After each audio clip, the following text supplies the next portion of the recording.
Hello to everyone. आज मैं आपके सामने लेकर आया हूँ मेरे इंग्लिश का दूसरा वीडियो। इससे पहले हम नाउन के फर्स्ट पार्ट के बारे में चर्चा कर चुके थे। आज मैं आपके बीच नाउन एडवांस नाउन का सेकंड पार्ट लेकर आया हूँ। इससे पहले हमने बेसिक नाउन के रूल पढ़े थे, उनके टाइप्स पढ़े थे। अब अपन नाउन का सेकंड पार्ट जो कि कंपटीशन के लिए बहुत ही उपयोगी है, उसके बारे में अपन देखते हैं। इसमें अपन रूल के अकॉर्डिंग चलेंगे, जिसमें पहला रूल है जनरल रूल, मतलब एस का नियम। यानी अपन जनरली देखते हैं तो किसी भी नाउन के अंत में एस या ईएस लगाने से वह प्लूरल बन जाती है। तो यह रूल अपने को क्या रिप्रेजेंट करता है, जैसे इसमें अपन एक एग्जांपल देखें बॉय, तो बॉय सिंगुलर नाउन है और ज्यादा इसको डिस्क्राइब करें तो बॉय सिंगुलर में भी काउंटेबल नाउन है। अर्थात एक यहाँ शब्द बॉय की बात करें तो यह एक सिंगुलर काउंटेबल नाउन है। इसमें अपन एस लगा देंगे तो ये प्लूरल बन जाएगी। हमेशा हमें ये ध्यान रखना है कि सिंगुलर काउंटेबल नाउन का ही हम प्लूरल बना सकते हैं, यानी कि अनकाउंटेबल नाउन का प्लूरल नहीं बनता है। जैसे वाटर, तो वाटर्स उसका नहीं होगा। पानी का प्लूरल नहीं बनता है क्योंकि पानी एक लिक्विड है, इसको अपन गिन नहीं सकते। इसी प्रकार आगे बात करें तो केरोसिन, डीजल, ऑयल, पेट्रोल, इसका कभी भी इन नाउन्स का प्लूरल नहीं बनता है। अर्थात और अपन डीपली बात करें तो इनके साथ आर्टिकल्स का प्रयोग भी नहीं होता है। तो यहां मैंने जो रूल फर्स्ट है उसमें पहला जो सब रूल है वो ये है कि किसी भी नाउन में अपन एस या ईएस जोड़कर उसका प्लूरल बना सकते हैं, लेकिन बशर्ते वह नाउन एक काउंटेबल नाउन होनी चाहिए। जैसे boy boys, girl girls, tree trees और कैप कैप्स। इसी प्रकार हम आगे भी नाउन्स के एग्जाम्पल ले सकते हैं, जैसे चेयर चेयर्स, टेबल टेबल्स। तो ये सब यह रूल आप भली बात ही पहले से ही जानते हो। अब इसमें अपन थोड़ा आगे बात करें तो इसमें सेकंड जो सब रूल है वह ये है कि फ्यू नाउन्स, यानी कुछ नाउन्स एंड विद एस, जो कि एस से अंत होती है। अंग्रेजी में कुछ नाउन्स जो एस से अंत होती है, that is they seem to be plural, जो कि हमें प्लूरल प्रतीत होती है। सीम यानी प्रतीत होना, सीम टू बी प्लूरल यानी बहुवचन प्रतीत होती है।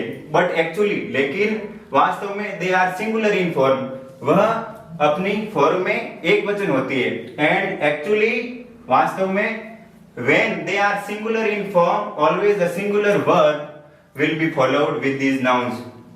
जब यह वह हमें सिंगुलर प्रतीत होती है तो हम उनके साथ हमेशा एक सिंगुलर वर्ब का ही इस्तेमाल करते हैं। मतलब इस रूल का सीधा साधा मतलब ये हुआ कि अंग्रेजी में कुछ नाउन्स ऐसी होती है जिनके अंत में एस होते हुए भी उन्हें सिंगुलर नाउन के रूप में प्रयुक्त किया जाता है। वह कौन कौन सी नाउन है? मैथमेटिक्स एक सब्जेक्ट का नाम है, इसके पहले एस, इसके बाद में एस है, तो भी हम इन्हें एक वचन के रूप में प्रयोग करेंगे। इसी प्रकार इकोनॉमिक्स एक नेम ऑफ सब्जेक्ट है, सब आपको पता है। स्टैटिक्स ये भी संख्या की एक सब्जेक्ट है। पॉलिटिक्स, न्यूज, इनिंग्स, जिम्नास्टिक्स एक नेम ऑफ गेम होता है। एरोबिक्स एक वेट लूज एक्सरसाइज होती है, एरोबिक्स। बिलियर्ड्स एक गेम होता है। Physics, ethics, athletics et cetera. इन सभी नाउन्स के अंत में एस होते हुए भी हम इन्हें एक वचन नाउन की बातें इस्तेमाल करते हैं। पहला वाला जनरल नियम क्या था कि जिन नाउन्स को अपन गिन सकते हैं उनके पीछे एस या ईएस का प्रयोग होते हुए प्लूरल बन जाती है। कहने का मतलब हर कोई नाउन के पीछे एस या ईएस हो तो हमें उसे प्लूरल नहीं मानना है, ये अपवाद है। जिन नाउन्स के पीछे एस होते हुए भी हम उन्हें सिंगुलर के रूप में प्रयुक्त करते हैं। तो इनके ये नंबर इसलिए मैंने यहां लिखा है कि इनके पीछे कौन सी नाउन का प्रयोग होगा और कौन सी फॉर्म का वर्ब की कौन सी फॉर्म का प्रयोग होगा। यदि नाउन सिंगुलर होगी तो सिंगुलर वर्ब लगाएंगे, यदि प्लूरल होगी तो प्लूरल वर्ब लगाएंगे। If noun is singular then we will use singular verb and if verb is plural then we will use plural form of verb. अब इस रूल सेकंड रूल के जो example है वो ये देखो, यहाँ अपन इनको भली भांति समझेंगे कैसे। पहला एग्जांपल है mathematics is a difficult subject. इसका मतलब होता है मैथमेटिक्स गणित है जो एक कठिन सब्जेक्ट है। इसमें देखो मैथमेटिक्स भले ही पीछे एस जुड़ा हुआ है लेकिन ये नाउन सिंगुलर काउंट होगी क्योंकि यह नेम ऑफ सब्जेक्ट है और एक विषय का नाम है, इसलिए यहाँ वर्ब भी हमने सिंगुलर यूज की है। हेल्पिंग वर्ब की जाइए, ना कि हम यहाँ आर करेंगे। कई बार बच्चे एस होते हुए यहाँ नाउन को प्लूरल मान लेते और वर्ब जो है प्लूरल यूज कर देते, ऐसा करना गलत होगा। Second example, let's move ahead.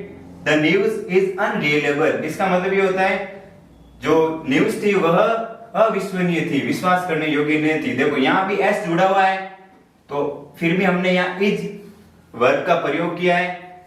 इसे ऐसे नहीं कि एस जुड़ा है तो हम नाउन को प्लूरल मान ले और वर्ब को प्लूरल यूज कर ले। तीसरा एग्जांपल देखो, the first innings is over. पहली इनिंग जो है समाप्त हो चुकी है। ये बहुत ही फेमस एग्जांपल है। यहाँ बच्चे इनिंग्स में एस जुड़ा हुआ देखकर दो इनिंग मानकर आर कर देते हैं, जब जो कि गलत है, इज होगा। क्यों? क्योंकि हमेशा इन नाउन्स को याद रखना है कि इन नाउन्स के पीछे एस होते हुए भी हम सिंगुलर वर्ब का यूज करेंगे। चौथा देखो, politics is full of compromises. Politics जो राजनीति है, कॉम्प्रोमाइजेस का मतलब होता है समझौते। राजनीति जो है समझौतों से भरी हुई। अब यहाँ भी देखो एस आया हुआ है फिर भी हम इज का प्रयोग कर रहे हैं। I hope everyone must have understood it very well. इसमें अपन ने देखा था एक तो जनरल रूल और एक उसका एडवांस रूल कि किन नाउनों के अंत में एस का प्रयोग करने से वह सिंगुलर और प्लूरल बनती है। यानी कि हमेशा एक नाउन की स्थिति यह होती है कि वह वाक्य में या तो सिंगुलर के हिसाब से प्रयुक्त होती है या प्लूरल वर्ब के हिसाब से प्रयुक्त होती है।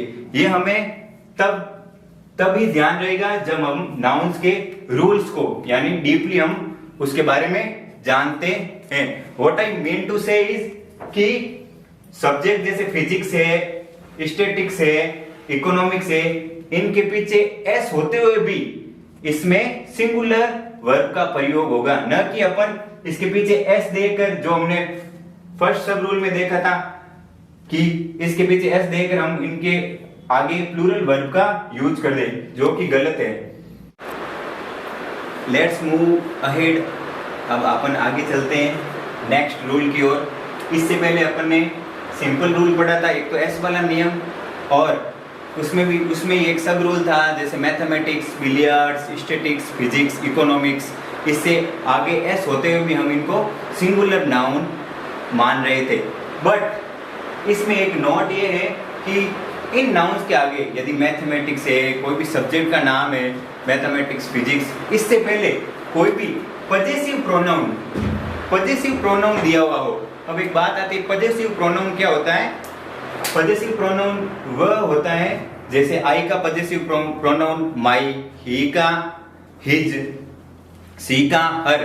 पजेसिव प्रोनाउन वह प्रोनाउन होता है जिसके पीछे एक नाउन की आवश्यकता होती है, क्योंकि प्रोनाउन अपन तभी कहेंगे जब कोई एक संज्ञा होगी। प्रोनाउन हमेशा संज्ञा के स्थान पर प्रयुक्त होते हैं। तो पजेसिव प्रोनाउन यदि किसी सब्जेक्ट से पहले या इससे पहले अपन ने जो भी नाउन पढ़ी थी सिंगुलर्स, बिलियर्ड्स है, एरोबिक्स है, फिजिक्स है, स्टैटिक्स है, उनसे पहले कोई भी पजेसिव प्रोनाउन का यूज हो तो अपन हमेशा उन नाउन्स को प्लूरल मानेंगे। क्या लिखा हुआ है? If possessive pronoun is used with these nouns. कौन सी नाउन्स? जो अपन ने पहले पढ़ी थी। कौन सी? जैसे एक तो mathematics, physics, economics. Then we will use always plural verb, यानी पजेसिव प्रोनाउन इन नाउन्स के पहले आएगा तो हमेशा हम उसके बाद में हमेशा प्लूरल वर्ब का यूज करेंगे, यानी इज का नहीं करेंगे, आर का करेंगे। सिंपल प्रेजेंट में एस या यस का नहीं करेंगे, केवल फर्स्ट फॉर्म का करेंगे। कैसे, देखो एक एग्जांपल में मैंने आपको समझाया, जैसे यहां तक होता मैथमेटिक्स, पहले अपन ने खाली इतना ही पढ़ा था, इससे पहले कुछ भी नहीं दिया हुआ था। जब मैथमेटिक्स इज वेरी पुअर, इतना ठीक है। क्यों ठीक है? क्योंकि इससे पहले अपन पॉजेसिव प्रोनाउन नहीं है, और पहले अपन ने पॉजेसिव प्रोनाउन नहीं पढ़ा था, केवल अपन ने यही एग्जांपल्स दिए थे, फिजिक्स, मैथमेटिक्स। अब देखो चेंज ये है कि यहाँ माई मैथमेटिक्स है, माई मैथमेटिक्स इज वेरी पुअर यहाँ लिखा हुआ है, और आपको पूछे कि यहाँ कौन सी वर्ब आएगी, तो नाउन ये माई मैथमेटिक्स है, ये पूरा आपको प्लूरल मानना है, क्योंकि ये रूल ही यही कहता है कि यदि किसी नाउन से पहले कोई भी पॉजेसिव प्रोनाउन का यूज हो तो अपन हमेशा उसके बाद की नाउन को प्लूरल मानते हैं। तो माई मैथमेटिक्स से इज नहीं होकर यहाँ मैंने लिख दिया, वैसे आप इसको चेंज कर दो, आर हो जाएगा यहाँ।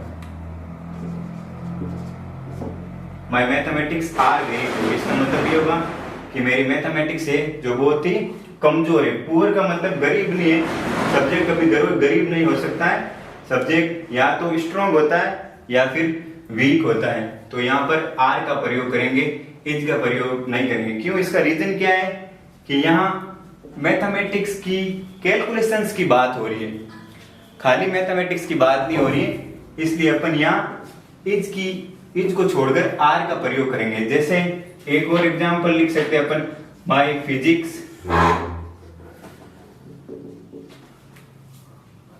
Are very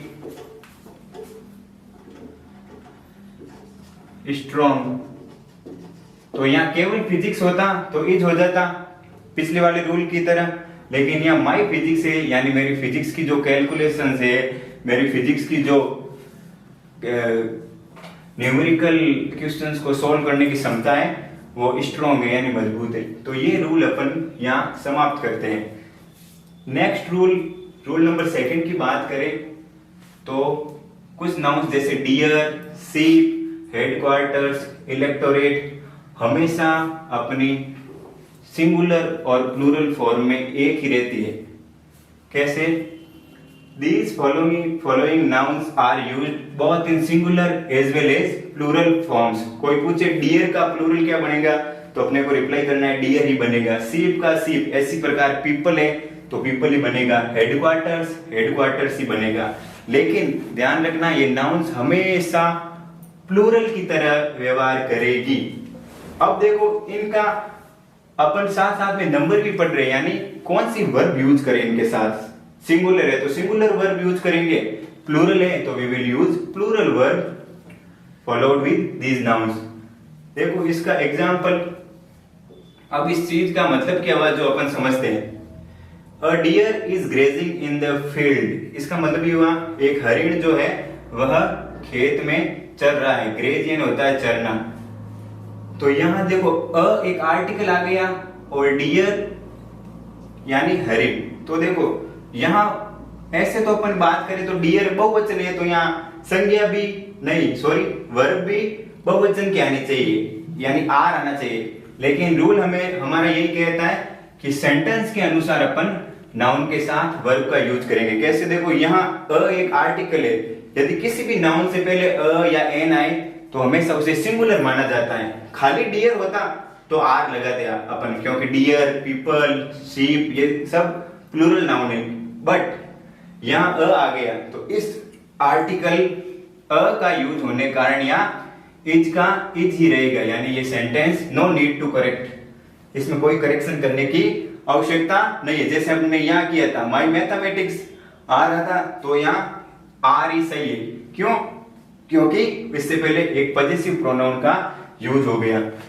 second, many deers are grazing in the field, बहुत सारे हरिण एक खेत में चल रहे हैं। तो देखो यहाँ जो ये मैनी आ रहा है ये एकदम सही है और यहाँ वर्ब भी सही है, लेकिन ये डियर्स नहीं होता, क्योंकि अभी मैंने आपको समझाया था सीप, डियर,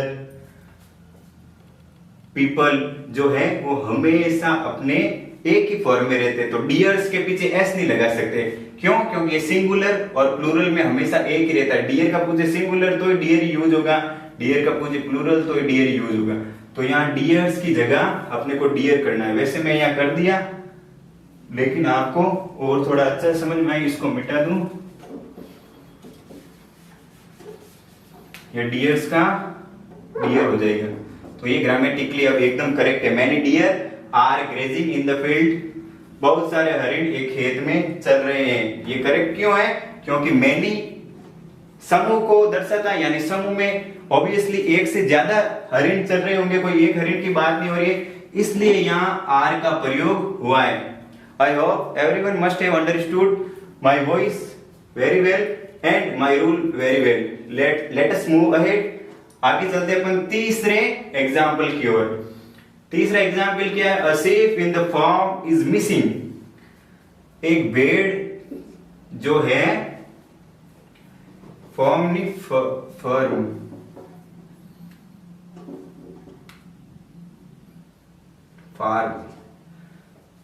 फार्म का मतलब होता है खेत। खेत में एक जो भेड़ है वह मिस हो रही है। इज प्लस मेन वर्ब की फर्स्ट फॉर्म प्लस आईएनजी यानी प्रेजेंट कंटिन्यूअस टेंस है। ये देखो ये भी ग्रामेटिकली करेक्ट है। क्यों? क्योंकि देखो यहाँ आर्टिकल ए आ रहा है, सीप का सीप सही है क्योंकि सीप का सिंगुलर ही सीप बनता है और प्लूरल भी सीप बनता है। और यहाँ देखो अ आर्टिकल है तो हमेशा ये हमेशा एक वचन की वर्ब को शो करेगा। अभी थोड़ी देर पहले अपन ने सीखा था, यदि किसी वर्ब के पहले अ या एन आर्टिकल का यूज हो रहा है तो उसके आगे हमेशा सिंगुलर वर्ब ही यूज होगी। यदि नाउन सिंगुलर है तो वर्ब भी सिंगुलर, यदि नाउन प्लूरल है, यहाँ देखो नाउन प्लूरल थी तो वर्ब भी प्लूरल। यहाँ इज नहीं कर सकते, इज कर देंगे तो गलत हो जाएगा।